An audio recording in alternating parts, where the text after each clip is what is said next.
Амар сайн уу? Миний инээд үрээд ахын дунд хуруугүй гинэ. Дунд хуруунда хомсгүй хүн мэдчилж байна. I like to move it. You like to move it. And when you move your body, you move it nice and sweet and sassy. All right?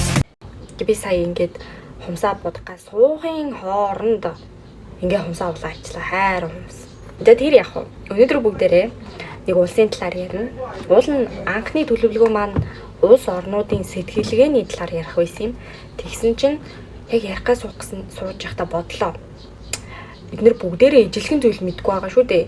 Бид нэр бүгдээрээ эдийн засаг судалдаггүй, түүхээр сурдаггүй, зөндөө олон улс орнуудаар аялж үзээгүй, би ч үзээгүй. Тэгээ тийм байгаа болох дээр бидний мэдж байгаа зүйл ялгаатай.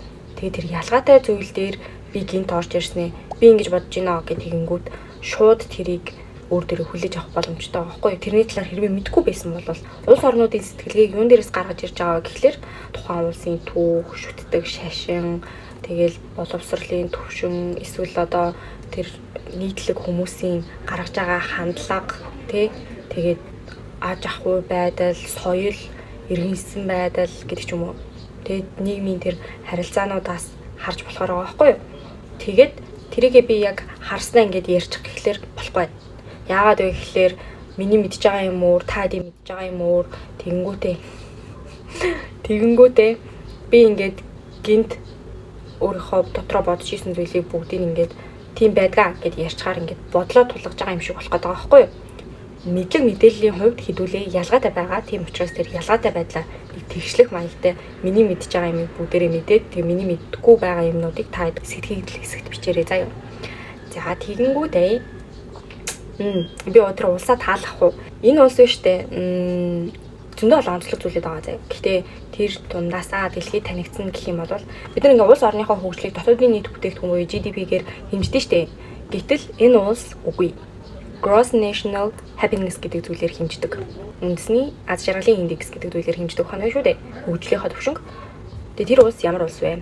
3 секунд. 1 2 3. Тийм ээ, энэ бол Бутаа улс байлаа. Бутаа улсын талаар өнөөдөр ярина. Тэгээ Бутаа улсын талаар би энэ сэдвийг өмнө нь ингээд зөвхөн сэтгэлгээ гэдгийг ярина гэд бэлдсэн байсан болохоор одоо бол ингээд шууд санаж байгаа юмнуудаа ярина. Гэтэ би санаж байна гэдэг чинь та хэдийн тархинд ч гэсэн үлдэх байх гэж бодож байна. Хаана байдгаас нь эхлээд яриа зэ. Энэ улс болох дээр Гимлайн нурууны зүүн хушуунд байдаг. Ер нь бол Гимлайн нуруутай ойрхон байдаг л гэж болчих. Тэнгүүдээ манай Монгол улстай яг адилхан. Бид нар ч одоо хоёрхан хөштэй шүү дээ. Яг тэрнтэй адилхан Хятад энэтхэг гэдэг хоёрхан хөштэй далаад гарцгүй тийм улс орн байгаа. Тэгээд нэг хүн ам 800 мянган орчим буюу сая ч хүрэхгүй. Гэхдээ за энийгээ дараа яриа. За тэгэнгүүт Гимлайн нурууг та нарт гинглээ амар гоё уул ус ургамал мод бодогдож байгаа. Яг зөв.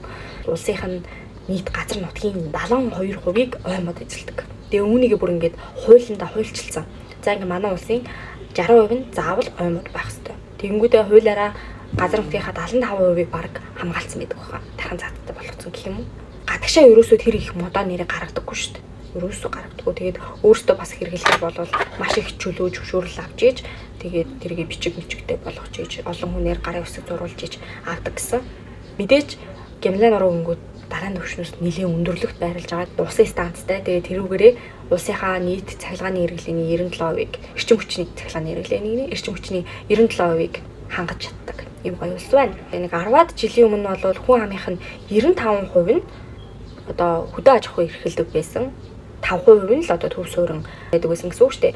Тэгээд одоо бол яг 80% нь бол аж ахуй эрхэлж байгаа юм байлээ. Энэ нь юутай холбоотой вэ гэхэлэр аялал жуулчлал нь 2010-11 онд аягүй сайн хөгжөөд тэрнээсээ болоод ер нь бол бас аялал жуулчлал тал руугаа хүмүүс нэлээд орсон юм шиг байгаа. Бид ийж ойлгосон. Манайхаа яг адилхан бэлчээрийн мал аж ахуй эрхэлдэг. Бас ногоо тарьдаг. Ногоо дундаа өөртөө одоо будаа тарьж альчдаг гэж иддэг. Тэжээдэг мал нь болох дээр хойно, үхэр, сарлаг, гахаа, дахиа гэд тиймэрхүү мал тэжээдэг. Газар тариалан эрхэлдэг гэснээс хуулиндаа бас газар тариаланда тариалж болохгүй зүйлсүүдийг заагаад өгсөн. Тэр нь болох дээр тамхины одоо ургамал. Тамхи тариалж болохгүй. Яагаад тамхи тариалж болохгүй вэ гэхэлэр улсынхаа нийслэлд тамхи татахыг хуулиараа хоригдсон. Өөрөөсөө тамхи татаж болохгүй. За тэгээд гадаадаас одоо аялал жуулчлалаар ирж байгаа гадаад аялагчид одоо яаж тамхи татах вэ гэхэлэр тодорхой цөөхөн цэгүүдэд тэгээд яг улсын хилээр орж ирэхдээ татах тамхиныхаа одоо хэмжээгээр тамхи авчирж ирээд тэгээд нэлийн өндөр татвар төлж иж татдаг гэсэн. Жуулчдад өндөр татвар ногдуулдаг гэснээс жуулчдад бас ингээд айгүй тийм хязгаартай ханддаг, тийм чанаргүй жуулч авдаггүй, чанартай жуулч авдаг. Тэрний үгс үг гэхэлэр одоо тодорхой хэмжээний хязгаарлалт тавиад тэнгүүтээ манай улсад ирсэн л бол өдөрт тэдэн долларыг өрнө гэсэн доод хэмжээг ингээд тогтоож өгсөн байдаг. Тэр нь болохоор $250. Тэгээд тэрнээсээ $100 нь засгийн газар нь авдаг. Гэхдээ тэр засгийн газар нь $100 авахдаа 35% нь ард иргэдийнхээ боловсрал болоод эрүүл мэндэд зарцуулна гэж авдаг. Гоё гоц. За. Йоо, шүлсэндээ хатчихжээ. Тэнгүүдээ 2022 оноос эхлээ захин тийм виз гаргаж болдог болгоцсон юм байлээ. Чанаргүй олон жуулчин чинь одоо нөгөө байгаль орчинд нь айгүй сөрөглөөтэй усын ихээр хэрэглэнэ гэдэг ч юм уу, бохирдуулна, хог мог тарина гэдэг ч юм уу, нэр энтгэгүүд айгүй муухай аялдаг гэсэн. Энтгэгүүд айгүй муухай аялдаг. Соёлгүй байдаг гэж ярьсан байлээ нэг бутан хүн. Тэгээд нэр бутаанчууд англиар маш сайн ярьдаг. Яагаад англиар сайн ярьдаг вэ гэхээр хаана нэг юм шийдвэр гаргасан юм бэл. Бидний хэлийг бол одоо ингээл Непал хэлтэй. Тэгээд бидний хэлийг бол дэлхийд дахин одоо ингээд судлаад сурна гэж байхгүй. Энд 800 мянга одоо тухайн үед бол 500 мянга ч гэлээ 700 мянган хүнтэй байсан гэсэн. Тэгээд тэр үед бол ингээд бидний хэлийг бол дэлхийн нийт сурна гэж байхгүй. Дэлхийн нийтийн хэлийг хэдүүлээ сурцгаая гэд нэгдүгээр ангиасаа эхлээд англи хэлийг үздэг. Тийм учраас гудамж таарсан хөгшөөнж бай, залуу хүүхэдч бай бүгд англиар ярьж чаддаг гэсэн. Хэлний байрлал гэдэг нэг тийм харж байсан. Тэгээд тэрнээс харахад бол Непал хэлээр ярьдаг хүмүүс нь нутгийнхаа хойд хэсгээр зонхоо гэдэг хэлээр ярьдаг хүмүүс нь нутгийнхаа урд хэсгээр байрлах юм билээ. Тэгээд би болох дээр нөгөө аялагчдын влог тэгээд дээрэс нь эдийн засгийн үзүүлэлт судалж явж байхдаа л цуглуулсан мэдээллүүд. Тэгээд нэрээ Бутан улсын хүмүүс царай төрхөөрөө бид нартай амар адилхан юм билээ. Тэгээд нөгөө буддын шашинтай. Бид нар буддын шашинтай учраас бид нар чинь төвд нэр авдсан шүү дээ. Яг бид нартай адилхан тийм Нема, Доржо, Дулмаа, дулмаач арай биш баха. Өөр чинь одоо төв нэрнүүд байдаг шүү дээ. Тийм нэрнүүдтэй байдаг гэсэн. Бид нартай бас адилхан зүйл нь гэх юм бол тэд нар ч одоо ингээд нэг дээшгийн хүмүүсээс ирсэн шүү дээ. Та Бутаны хаан айлчилж ирэхэд нэг харсан бол гэтээ эрэгтэй эмэгтэй хоёр хүн хоёулаа өөр хувцас өмсөж байгаа. Эрэгтэйгийнх нь хувцсыг болох дээр гоо гэдэг гэж байгаа. Тэнгүүдээ эмэгтэйгийнх нь хувцсыг чикра юу гэдэг лээ. Эмэгтэйгийнх нь дээлийг болох дээр кера гэдэг юм шүү. Сургуулийн сурагчид нь өмсөж байгаа. Төрийн албан хаагчид нь өмсөж байгаа. Бараг эмч нь өмсдөг гээг байгаа. Цагдаа өмсдөг. Тэгэнгүүтээ төрийн тэргүүн мэргүүн өмснө. Тэгээ мэдээж хөдөө аваа өмснө бас өмснө. Тэгэнгүүт ингээл бараг л бүгдээрээ өмсөж байгаа. Тэгээ хамгийн хачирхалтай нь энэ улс гэрлэн тохиогүй. Гэрлэн тохиогүйгээр ингээд цогцоо явчих болдог. Гэтэ яг улс нь мэдээж цөөхөн хаамтай. Тэгээд нийслэл хот болох тэр тэмфүүд нь болох тэр зэрэг нэг их хүн байхгүй 150 мянган орчим сурагч гэж байсан баха. Тэгээ энэ улс бас нөгөө аялал жуулчлал муулчлал жоохон хожуу нэгдсэн байгааз. Тэгэхээр ер нь бол залуу ардчилсан тийм улс гэсэн үг. 1900 одоо 14 онд тусгаар улс болонгуудаа анх удаа тий тусгаар улс болонгуудаа тэрнээс өмнө болох дээр нэг тийм ангийн ялгаатай энэ тасархаа тийм салангад одоо овг аймагуд шиг юм байсан гэсэн үг байхгүй. Тэгэл 1914 онд нэгтгэгдээд тэгэнгүүтээ 2007 байна уу 8 оныг хүртэл одоо юм хэмжээшгүй ирэхэд хаант улс байж агаад тэгээд сүүлд 2008 оногийн санаж 2008 онд үндсэн хуульд хаан засаглалтай тийм орон болсон. Одоо тэгэхээр улсынхын бүтц яаж явдаг вэ гэхээр эдгээр шиг будын шишинтэй хүмүүс гэсэн шүү дээ. Тэгэхээр ингээ хоёр талаасаа явдаг гэсэн үг байхгүй юу? Одоо манайтай харьцуулах юм бол богдхаант улс гэсэн үг байхгүй юу? Тэгээ энэ талаасаа шарын шишин нь энэ талаасаа засгийн газар буюу тэр парламент нь явна гэсэн үг. Одоо ингээ шарын шишин нь байх нь тэгээ тэрний дээр нэг тэргүүн байгаа. Энэ талд нь болох тэр засгийн газар байгаа. Засгийн газрын дээр ерөнхий сайд байгаа. Тэгэнгүүтээ энэ хоёрын дээд хэсэгт нь хаана байдаг гэсэн үг байхгүй юу? Юу нь бол ингээ хослуулж байгаа. Шашинтай холбоотой өөр зүйл гэх юм бол бид нартай адилхан цагаан сар тэмдэглэдэг. Тэгэнгүүтээ цагаан сарынхаа баяраар яадаг вэ гэхлээр бүгдээрээ улс нийтээрээ төрс өдрөө тэмдэглэдэг. Гахалтай гоц. Бүх байшин барилгууд нь ер нь бол ижилхэн загвартай байх ёстой. Тэгээ хуулиндаа бүр биштэй 6-аас дээш давхар барилга барих боломжгүй. Сонин богоод яагаад гэдгийг сайн мэдэхгүй л ямар ч хэлсэн хуулиараа бүр ингээд 6-аас дээш давхар барилга барьж болохгүй. Тэгээ бүгдээрээ гаднаасаа яг одоо Бутаны үндэсний хэв маягийг шингээсэн тийм барилга байгууламж барих ёстой. Аялын блог хийж байгаа хүмүүсийн ингээд бичлэгийг харангуут нисэх буудлын хүртэл нэг тийм гандан шиг заяа. Бидэртэй адилхан ном сум хардаг. Үндэснийх нь тоглоом наадах болох тэр ном сум харах юм билээ. Энэ улс яагаад аз жаргалынхаа индексийг хэмжээ гэж бодсон бэ гэхээр одоо 1971 онд нэг хаан нь Дрант Ямар ч хэлсэн луу гэсэн утгатай тийм нэртэй хаана нь болох дээр анх санаачилсан юм билээ. За найзуудаа дэлхийн нийтэд мэдээлж байгаа байхгүй. За найзуудаа энэ дотоодын нийт бүтээгдэхүүн гэдэг зүйлээр улс орны тэр хөгжлийг тодорхойлж болохгүй байна. Энд чинь өрөөсгөл байна. Энэгээр мэдээж зөндөө олон зүйлсүүдийг харж байна. Гэхдээ эн чинь яг аз жаргалтай иргэдийг бид нэр ер нь бол бүтээх зорилготой шүү дээ гэсэн утгатай юм ярьж л дээ дэлхийн нийтэд. Тэгсэн чинь дэлхийн нийтийн хүмүүс юу аз жаргалын индекс яаж тэрүүгээр яаж хэмжих юм? Хийсвэр зүйл шүү дээ. Аз жаргал гэдэг чинь бидний нүдэнд харагдахгүй шүү дээ. Тоо болж бууж чадахгүй шүү дээ гэсэн чинь хааныг ер нь бол ингэ жоохон попорж ийн гэж ойлгосон юм шиг байна дэлхийн нийт. Тэгсэн чинь хаан болвол хэлсэн л бол хэрэгжүүлдэг төрлийн хүн байж таарад тэгээ яасан бах нь. Тэгээд нөгөө хаан чинь Англи, Европын хүмүүсийг эрдэмтдийг дуудаж авчирч ирээд за ингээ манай улсын аз жаргалын индексийг бүгдээрээ тоо томьёо болгоё. Нэг ингээ тоо болгоо тоо над туслаа таа гэд. Тэгээд манай хаан тэгээ манай хаан яасан бах нь химждэг болоод мэдээж тэрийг нь хэмжихийн тулд тодорхой байгууллага хэрэгтэй шүү дээ. Бүр яамтай байвал яах вэ? Хэмжих нь битгий. Тэгээ энэ улс бол ерөөсөө аз жаргалын яамтай цорын ганц улс. Тэгээ тэр яамных нь хэрэг гарч байгаа юу гэвэл гарч байгаа. Үүнийг юун дээрээс харж болох вэ гэхээр 2019 оны нэг тийм судалгаа байгаа байхгүй юу? Аз жаргалын индексийн. Энэ улсын иргэдийн 91% нь энэ улсын иргэдийн 91% нь аз жаргалтай амьдардаг гэдэг судалгаа. 9% нь л аз жаргалгүй. За тэр 91% дотроо биш үү?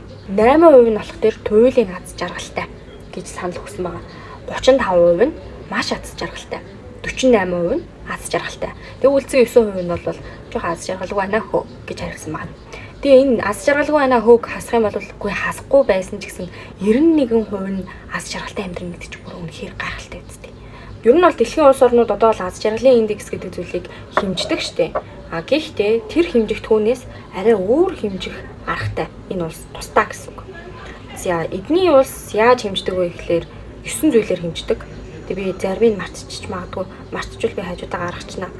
За боловсрол, соёл, ажлын цагийн хуваар, гэх юм болов цаг хуваарлалт гэх юм болов цагийн хуваарлалт, сэтгэл зүйн байдал, эрүүл мэнд, амьдралын тэр байгаа байдал жишг, улс төрийн гэх юм бол улс төрийн тэр сайн засаглал, тэгээд нийгмийн харилцаа. Эдгээр зүйлсүүд дээр үндэслээд ерөнхийдөө бол манай улс аз жаргалтай байна уу, аз жаргалгүй байна уу, иргэд нь яаж амьдарч ийн гэдгийг хардаг гэсэн үг. Гоё яваа биз.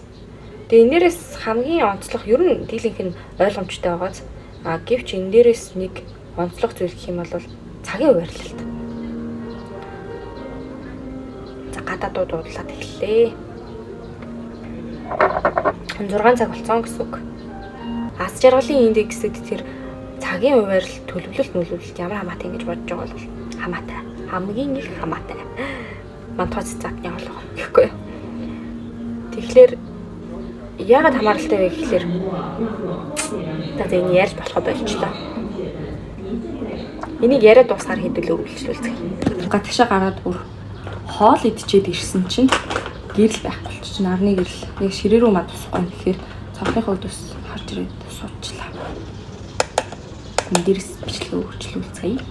Утаа улсын аз жаргалынхаа индексийг үнэлж байгаа үнэлэмжийнх нь хамгийн сонирхолтой зүйл нь болохоор цагийн хуваарлалт гэдэг зүйл байсан. Би ингээ Бутаа улсын иргэн заяа.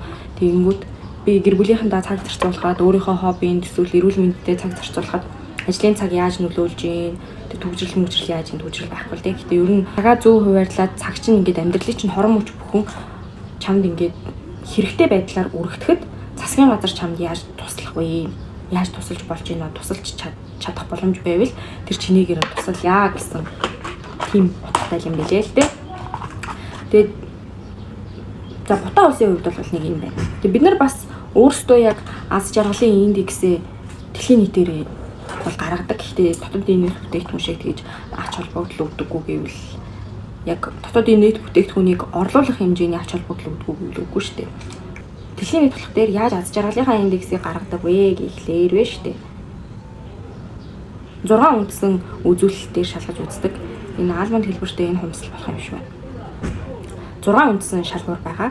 За хамгийн нэгдүгээр болох дээр дотоодын нийт бүтээгдэхүүн. Тэрүүгээр өмнө улс орны эдийн засаг ямар хөө байна гэдгийг нь харна гэсэн үг. За хоёрдугаарт нь болох дээр бод энэ тэнд нь оруулаад хэлчих магадгүй. Хоёрдугаарт нь болох дээр эрүүл амьдралын наслалт буюу тухайн улсын ард иргэдийнх нь дундаж наслах хэрэг байна те. Ер нь эрүүл байна уу? Эрүүл мэнд нь ямар шухан байна? Эрүүл мэнд нь улс орно анхаарч тавьж байна уу? Гуравдугаарт нь улс орных нь иргэддээ үзүүлж байгаа нийгмийн халамж, тэтгэмж, тэтгэлэг тэд нар багтж байгаа. Тэгэд энэ дээр бас нэг гоё орж иж байгаа санаа нь юу вэ гэхээр одоо би улсын иргэн за намайг өвдөж зовж шаналж байгаа үед би хин нэгэн дээр очиод хэлэх боломж байна уу надад? Тэр зовлон шаналлаа хэлэх хүн байна уу гэдгийг нь хардаг, судалдаг. Гоёгоц хэрвээ байхгүй бол одоо улс орны ад жаргалын индекс нөлөөлнө гэсэн үг байхгүй юу? Ер нь найдах хин нэгэнтэй байна гэдэг чинь тэр хүнийг амар тайван аз жаргалтай амьдрахад бас төлөөс болдог гэж үздэг байна шүү дээ. Халамж дэмжлэг гэдэг дээр бол ерөөсөө дан ганц мөнгө болж болохгүй. Тэрэн дээр орж ирж байгаа санаа их гоё яваад тээ. Хүнд хүн байна уу гэдгийг нь шалгаж байгаа болохоос биш. Хүнд мөнгө байна уу гэдгийг нь шалгаж байгаа зүйл биш. Байгаа байхгүй юу? За дөрөвдүгээрт нь болох тэр тухайн хувь хүний одоо амьдралдаа хийж болох сонголтын эрх чөлөө. Өөрийнхөө амьдралд ч байж болно, улс орныхоо ирээдүйд ч байж болно.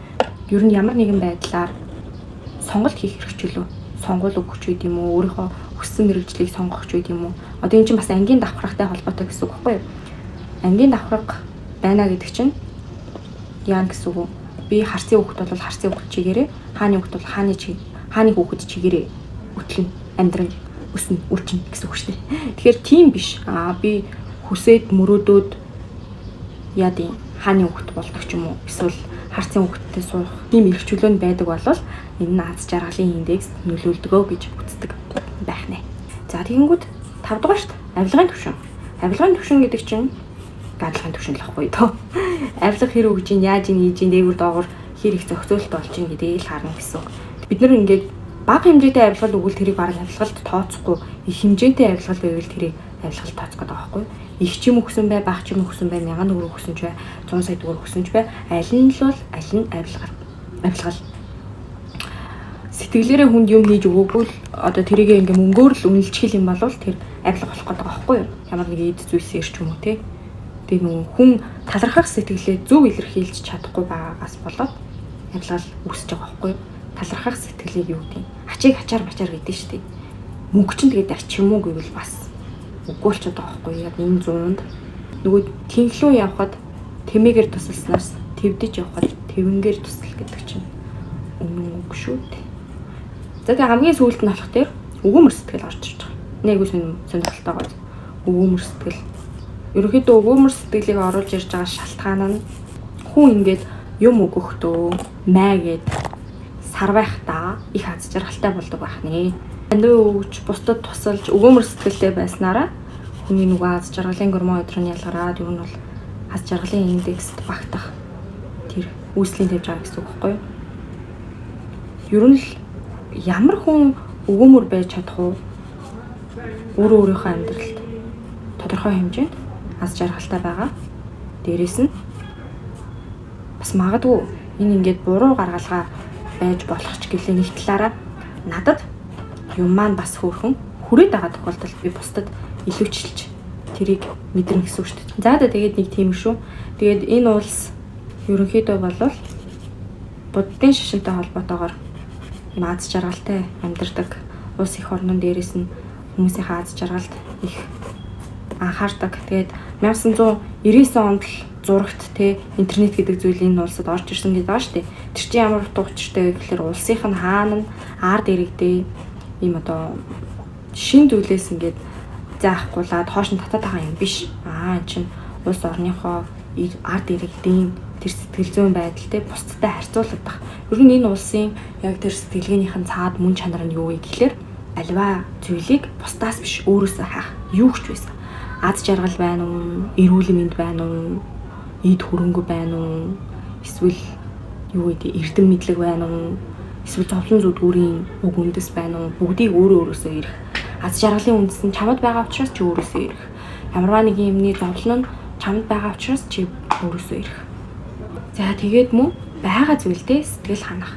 Бусдын тэр зүйлд шунахгүй байх, өөртөө байгаа тэр зүйлийг эрхэмлэх, ялангуяа материаллык бус зүйлсд анхаарлаа хандуулах, эрдэм мэдлэг, боловсрол, эрүүл мэнд, сайхан гэр бүл гээд ерөөсөө мөнгөөр үнэлж болохгүй тэр гоё зүйлсүүдийг хайрлаж тэр гоё зүйлсүүдийг эрхэмлэж нандинаж явах юм бол энэ улсын иргэд аз жаргалтай амьдран тэр хүн болж төрснийхөө утга учирыг гаргана гэж бодож явдаг улс орн байгаамаа. Тэгээ ерөнхийдөө бол ийм л байна да. Энэ улсын хүмүүс аз жаргалтай байгаа нь ерөөсөө мэрхүүл утга учиртай юм болов уу гэж харсан.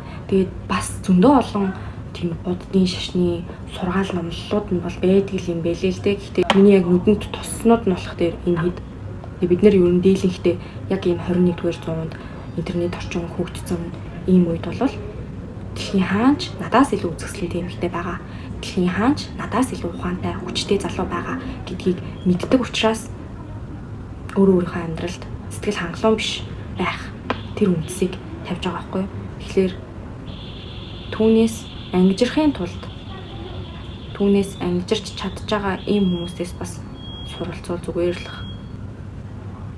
За бараг л болчлоо доо хөө. За өнөөдрийн сэдв Бутан улсын талаар байлаа. Physically fit, woman, I drink fantastic. Mix your body out in the big tight and